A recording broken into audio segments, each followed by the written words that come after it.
Bonjour tout le monde, bienvenue au réseau qui s'appelle Lumière sur la prophétie biblique. Mon nom c'est Robert Gauthier. Et puis on entreprend une série sur le prophète Nahum. Maintenant, Nahum, c'est un outil pour comprendre l'origine de l'Assyrien. Alors vous allez, dans cette présentation, vous allez beaucoup entendre parler de l'Assyrien. Ce que malheureusement aujourd'hui, très peu de personnes parlent de l'Assyrien. Ils sont tellement occupés par l'Antichrist qu'ils oublient qu'il y a un ennemi plus redoutable encore que la bête et l'Antichrist. Puis cet ennemi-là, c'était le premier ennemi dans l'histoire d'Israël, l'Assyrien. Si on ne saisit pas l'importance de l'Assyrien, on ne pourra pas comprendre vraiment la prophétie. Il y a eu un Assyrien historique. Il va y avoir un Assyrien prophétique. Cet individu-là va tellement être puissant que c'est lui qui va briser Israël. Lorsqu'il va attaquer Jérusalem, saisir la moitié de la ville de Jérusalem, que les femmes vont être violées, à ce moment-là, Israël va se tourner vers Jéhovah. De la poussière, ils vont crier pour la délivrance, et puis Dieu en grâce va intervenir. Et puis Israël sera de nouveau, à partir de ce moment-là, sera de nouveau reconnu de Dieu. Présentement, ils sont inconnus de Dieu, ou plutôt méconnus de Dieu. Alors, si vous voulez, on va commencer ici. Voilà. Un outil pour comprendre l'origine de l'Assyrien.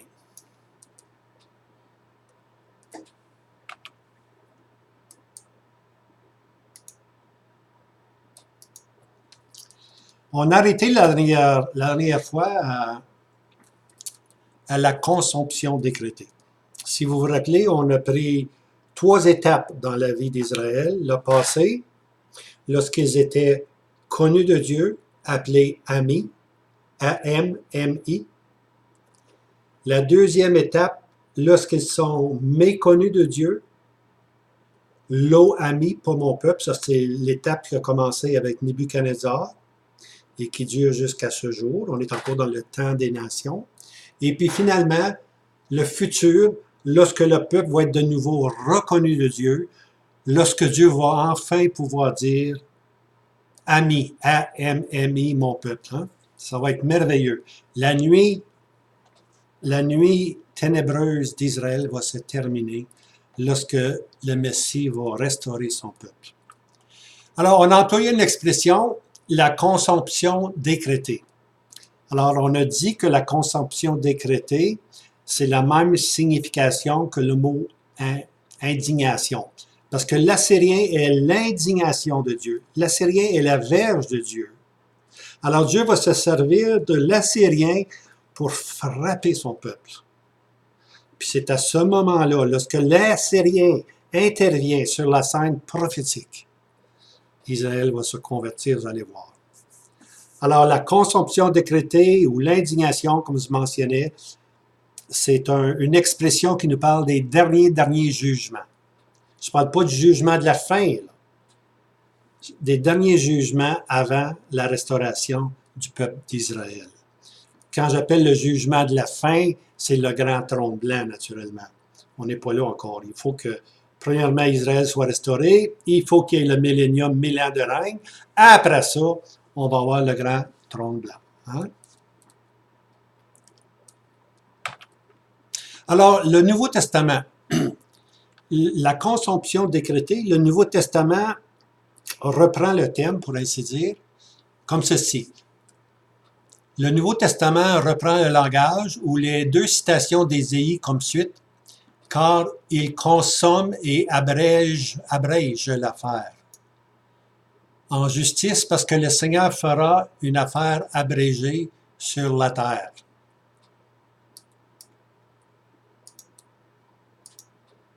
L'affaire abrégée ici. Okay? Si cette indignation de Dieu ou consomption décrétée n'eût été abrégée ou raccourcie, le peuple serait devenu comme Sodome et Gomorrhe. C'est-à-dire, il n'y aura pas eu de résidus, pas de reste. Hein? Ça, c'est un verset dans Romains 9, verset 27. Quand on parle de Sodome et Gomorrhe, habituellement, on parle de péché. Mais ici, ils seraient devenus comme Sodome et Gomorrhe, ça veut simplement dire qu'ils auraient été anéantis par le jugement de Dieu, puis il n'y aurait pas eu de résidus. Mais Dieu a toujours un résidu. C'est pour ça que la prophétie est importante. Si le peuple ne veut pas écouter, il y a toujours un résidu qui écoute la parole de Dieu et qui veut suivre les enseignements. Il a un résidu. Il existe toujours un résidu. Élie pouvait dire, je suis demeuré seul. Le Seigneur lui dit. L'Éternel lui dit, j'en ai encore 7000, je pense, qui n'ont pas plié genoux devant Baal. Hein? L'idolâtrie à son comble. Alors, dans la Bible Darby, il y a une petite note pour nous aider à comprendre le sens d'Isaïe 10, 28. Le sens de consomption décrétée. C'est ça qu'on doit comprendre. Consomption décrétée. Ces paroles sont une expression technique qui sert à désigner les derniers jugements qui précèdent le règne de Christ. Alors, la consomption décrétée, ça se produit après la grande tribulation. Okay? Ce sont les derniers jugements. Là. On est à la porte du règne, à la porte du millénium, lorsque pendant 75 jours tombent tous ces derniers jugements, rapidement. Dans une période de 75 jours, Israël va se convertir à cause de la pression que l'Assyrien va mettre sur lui.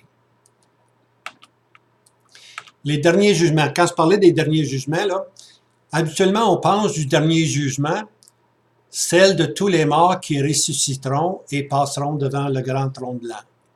Alors, je vous cite le verset, Apocalypse 20. « Et je vis un trône blanc, et celui qui est assis dessus, et devant la face duquel la terre s'enfuit et le ciel, et il ne fut pas trouvé de lieu pour eux. » Ça, c'est le dernier jugement. Hein? C'est vraiment le dernier jugement. Et puis, on est à la porte du millénium. C'est-à-dire, le millénium, non, bien mieux que ça. Ici, là, le millénium est terminé.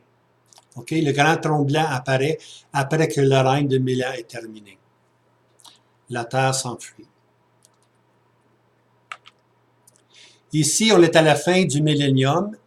La terre et le ciel disparaissent, s'enfuient. En contraste, pour le prophète Isaïe, les derniers jugements ont référence aux derniers jugements exécutés par les nations sur Israël, c'est-à-dire la fin de l'indignation de Jéhovah contre Israël. Alors, quand Isaïe parle des derniers jugements, lui, il ne s'en va pas après le millénium. Il parle des derniers jugements avant l'établissement du millénium, du règne de Christ. Tu vois? C'est l'indignation de Jéhovah contre Israël.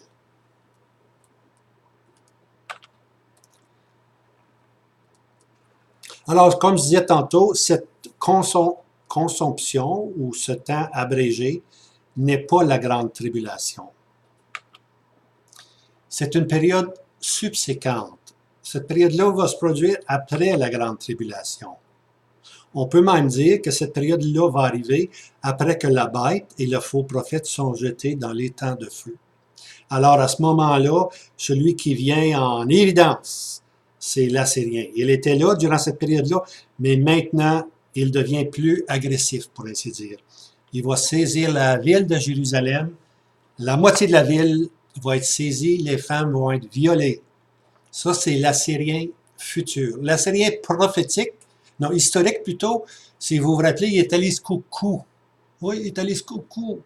Il montera jusqu'au cou. Mais il n'a pas saisi la tête, qui était Jérusalem. Mais l'Assyrien prophétique, lui, va saisir la ville de Jérusalem. Zacharie 14, verset 2. La moitié de la ville est saisie, les femmes sont violées. Michée 5, à peu près à 5,5. Quand l'Assyrien entrera dans nos confins, on voit que l'Assyrien va rentrer. Ce que l'Assyrien historique n'a pas fait, il n'a pas saisi Jérusalem. Celui-là ici, là, va saisir vraiment Jérusalem et puis le résidu va se tourner vers Dieu.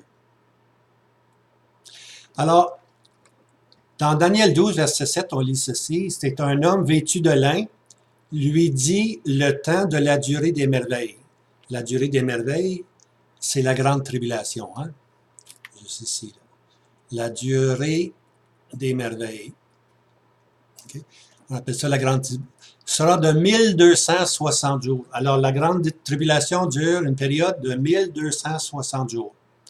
Son langage symbolique, on ne trouve pas en passant dans Daniel 12 1260 jours comme tel. Par contre, son langage symbolique est pour un temps déterminé et des temps déterminés et la moitié de temps. Alors, il dit la même chose aussi. Il dit 1260 jours. Maintenant, M. Darby a une note qui dit qu'un temps est la durée d'une fête ou anniversaire, d'une fête à l'autre anniversaire. Alors, c'est un temps déterminé, c'est 1 an. Des temps déterminés, c'est 2 ans. Et puis la moitié d'un temps, une demi-année, ce qui donne 1260 jours. Alors ici, je mentionne les fêtes annuelles de l'Éternel, Lévitique 23. Alors, les temps déterminés. Donc, un temps déterminé, c'est une année, d'une fête à l'autre fête. Des temps déterminés signifie une période de 2 ans. Puis la moitié du temps déterminé signifie une demi-année. Alors, 3 ans et demi, 42 mois, et les temps déterminés sont tous un langage symbolique pour dire 1260 jours. 3 ans et demi, 42 mois, 1260, c'est toujours le même langage. C'est la période des troubles de Jacob. C'est la période de la grande tribulation. Alors, la grande tribulation, elle dure 1260 jours. Un temps, des temps, la moitié des temps. Hein? Alors, Daniel 7, verset 27, décrit la période de la 4e bête. L'Empire romain reconstitué avec les 10 cornes, comme durant un temps, des temps et la moitié des temps, donc 1260 jours. Apocalypse 12, verset 14, on lit que Satan est jeté sur la terre et s'acharne contre le résidu pieux.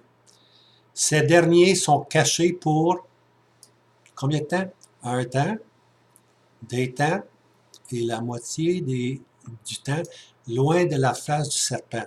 Ils sont donc cachés pour 1260 jours. Ceux qui vont s'enfuir de Jérusalem. Quand le Seigneur Jésus dit « Quand vous verrez l'abomination de la désolation, enfuyez-vous. » Fuyez. Alors, eux vont fuir, puis vont être cachés pour un temps, des temps, la moitié du temps. Ils vont être cachés pour 1260 jours. Ceux qui sont à Jérusalem, ceux qui ne se sont pas enfuis, eux vont passer par la grande tribulation. Ce ne sera pas facile. Plusieurs mourront martyrs. Apocalypse 12, verset 17. Le dragon est irrité et va faire la guerre contre le résidu de la semence de la femme. Les témoins juifs qui sont restés à Jérusalem et n'ont pas fui en Judée, la durée de cette grande tribulation est donc de 1260. Alors ceux qui vont passer vraiment à travers la grande tribulation, c'est ceux qui n'ont pas fui, c'est ceux qui sont demeurés à Jérusalem.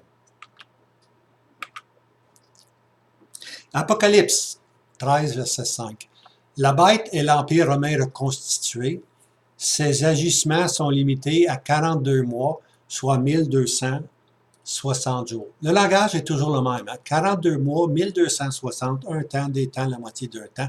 Ça décrit 1260 jours, la période de la grande tribulation. Maintenant, pour le lecteur, les mois juifs sont lunaires, donc 30 jours par mois. Donc, 30 fois 12, ça donne 30 jours par mois, fois 12 mois, ça donne 360 jours par année. Donc, 42 mois, c'est 42 fois 30, ça donne 1260 jours. Un temps, les 3 temps et demi, c'est 3 ans et demi, ce qui donne 1260 jours. Alors, les années, les mois et les jours. Une petite différence, je pense qu'on va aller voir c'est quoi. En Apocalypse 11, verset 2, la sainte cité, qui est le temple et l'autel, est foulée aux pieds pour 42 mois, 1260 jours. Apocalypse 11, verset 3, il est mention des souffrances de mes deux témoins. Cette période-là est 1260 jours. C'est toujours les trois, l'Apocalypse regarde toujours les 3 dernières années et demie, les 1260 jours. La période, la dernière semaine de Daniel, c'est une semaine, c'est 7 ans, mais elle est séparée en deux. Okay? 3 ans et demi, puis un autre 3 ans et demi. Mais c'est surtout les 3 dernières années et demie qui sont souvent devant nous dans l'Apocalypse. Tu vois ici l'Apocalypse 11. Non, maintenant, lorsqu'il s'agit des souffrances des témoins de Dieu, le temps n'est plus configuré en mois ou en années, mais en jours. Ça, c'est important à garder.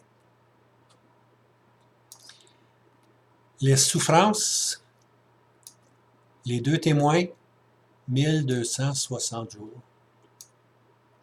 Quelle tendresse du cœur de Dieu qui compte les jours des souffrances des siens. Il compte ça jour par jour. Dieu compte toutes ces journées-là. Toutes les larmes du résidu tombent dans un vase que Dieu apprécie. Alors, lorsqu'il est question de jour, pour le résidu, c'est toujours une expression qui va nous parler davantage des souffrances qu'ils ont dû endurer durant cette période-là. Maintenant, Daniel veut aller plus loin que 1260 jours. Le tout est scellé pour le temps de la fin. Daniel 12, verset 9. Va, Daniel, car ces paroles sont cachées et scellées jusqu'au temps de la fin. Pour nous, les croyants qui avons reçu l'Évangile de la grâce de Dieu, nous, par l'onction de l'Esprit Saint, nous pouvons aller plus loin que les 1260 jours. Daniel se doit d'arrêter à 1260 jours. Daniel ne pénètre jamais dans le millénium.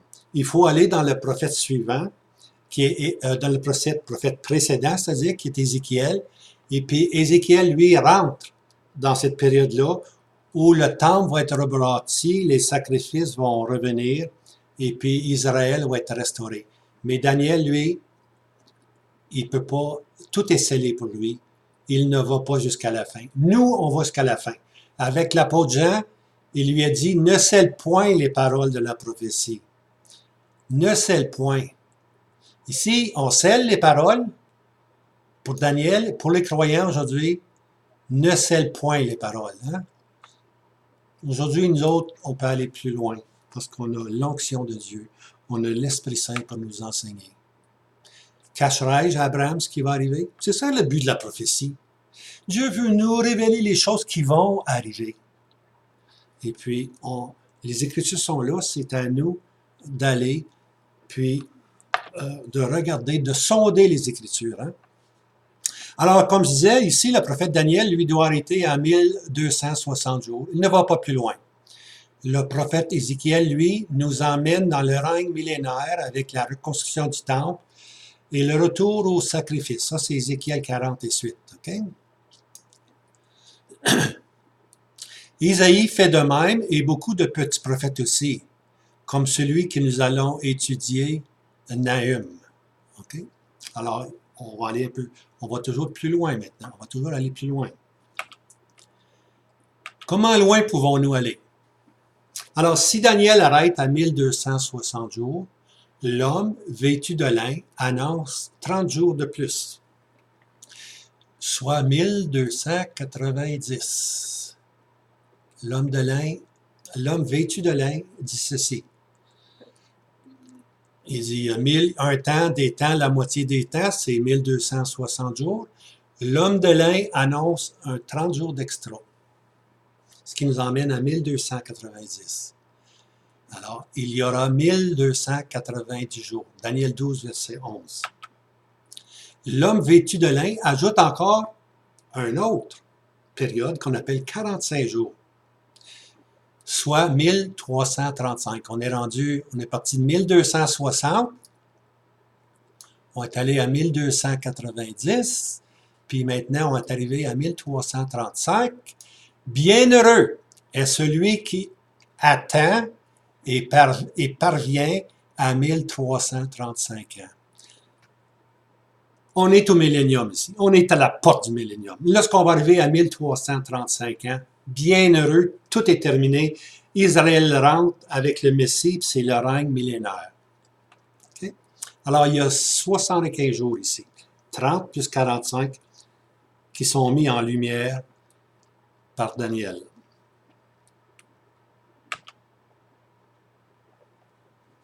Alors, le calcul est de 1335 jours, c'est-à-dire l'établissement du royaume, moins les 1260 jours qui est la grande tribulation. Ça nous donne nos fameux 75 jours, la consomption décrétée ou l'indignation. C'est la période où l'Assyrien va se manifester d'une façon plus cruelle que jamais. Un court regard maintenant sur les 75 jours.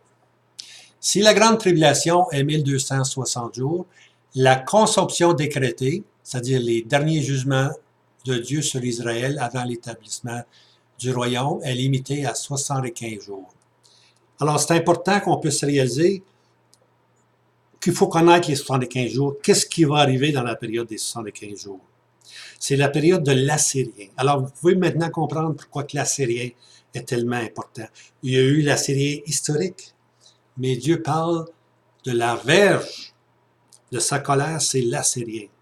Alors, cet individu-là, ou ceux qui sont confédérés avec l'Assyrien, ceux qui se joignent à eux, vont vraiment, vraiment briser Israël.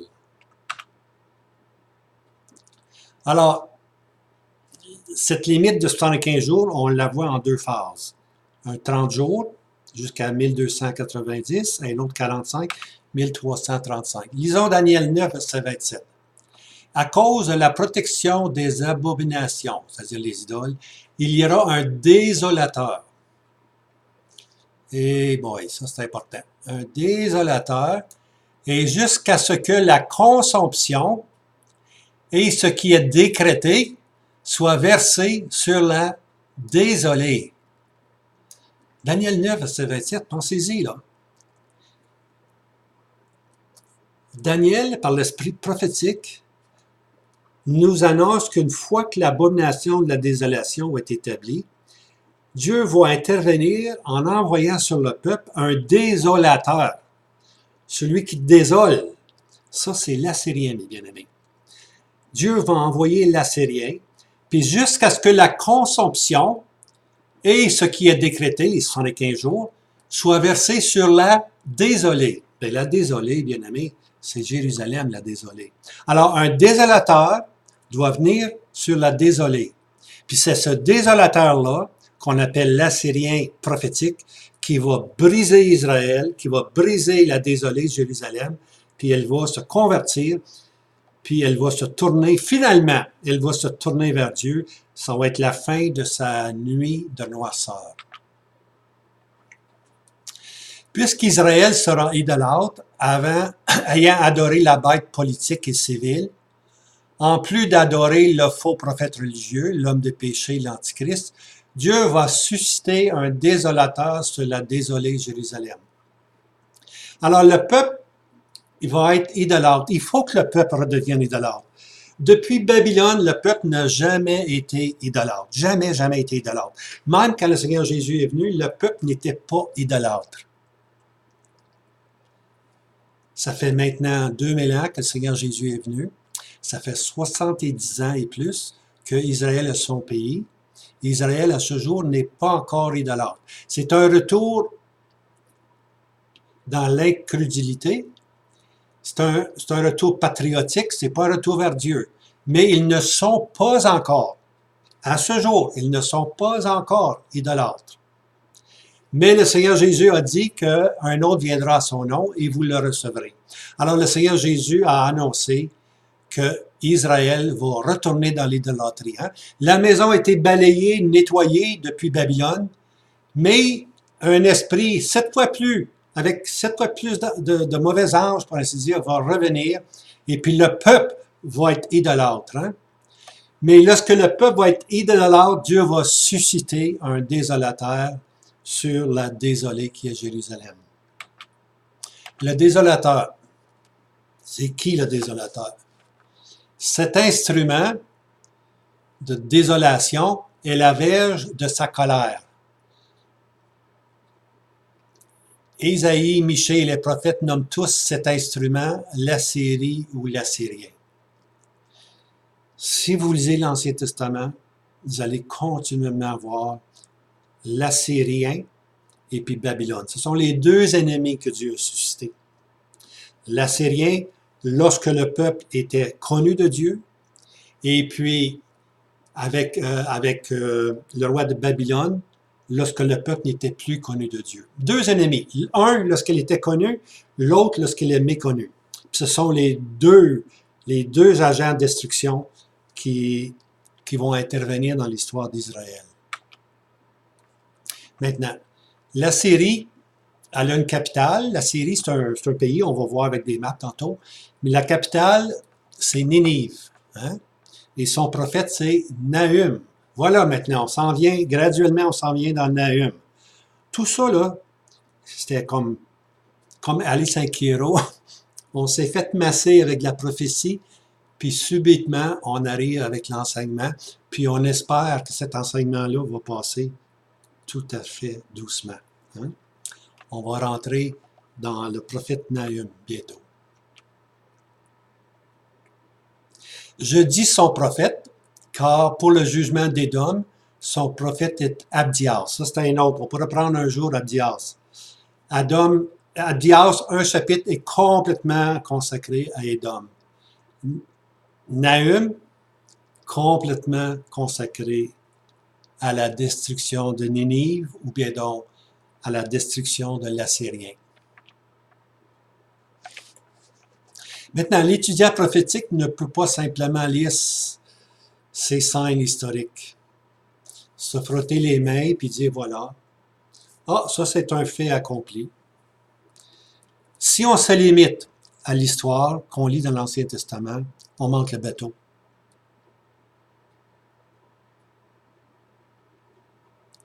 Les faits historiques sont souvent l'ombre des choses à venir.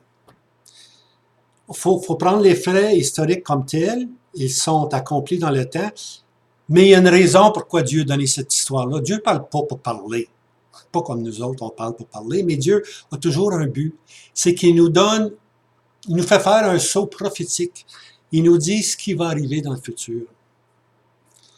Ici, c'est marqué, c'est mépriser l'esprit prophétique que de ne pas poser la question suivante. Dieu veut-il m'enseigner un saut prophétique et me démontrer quelque chose de l'ombre à venir? Posons-nous la question quand on lit l'Ancien Testament. OK, c'est un fait arrivé, mais pourquoi ce fait-là est-il arrivé?